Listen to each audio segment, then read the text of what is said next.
अ, नाव सांगा आपलं. मदार सय्यद पुढारी. तर आपल्याला कांदा लावण होत असताना आपण तुम्हाला एक एसटी दिलेलं होतं दिलतो की रोपाची बुडं लावण्यासाठी. रोप बुडवून लावण्यासाठी. तर याचा तुम्हाला काय अनुभव आला? 100% अनुभव आला. एक बी रोप जिराला नाही आमचं. रोप एकही जिराला नाही. नाही.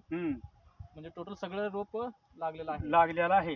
त्यानंतर तुम्ही बरेच दिवसानं पाऊस लागला, तर आपला अतिवृष्टी झाली आपल्याकडे. झाली की. कांदा म्हणजे बिलकुलच करपून गेले, पार करपून गेलेली होती. पण गेले कांदे गेले, रोटर केले. हा, काही जण आमचा कांदा वाचला तुमचा कांदा तर त्या बाटलीमुळं.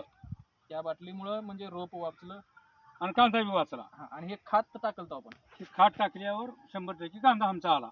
100% कांदा आला. म्हणजे हे खात टाकायच्या पहिलं काय झालं आपलं पिवळं होऊन बुडं धरलं होतं. बुडं धरलं होतं. करपा म्हणजे पिवळं झालं. पिवळं झालं.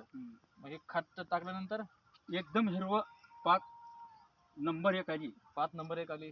वाढ झाली. कांदा पोचला. आता कांदा पोचला. तर आपलं गेलेलं उत्पन्न आता आपल्याला सापडलंय. तर हे तुम्ही एसटी आणि भूमी पॉवर वापरून तुम्ही खुश आहात? खुश. पुढे आता आपल्याला पण पुढे ट्रीटमेंट थोडं काढायचं आहे, म्हणजे गड्डा फुगण्यासाठी. ती घ्यायचं आहे. 100% घ्यायचं आहे. 100% घ्या. तर तुम्ही वापरून खुश आहात. खुश. आम्ही कंपनीतर्फे तुमचं अभिनंदन करतो. नमस्कार.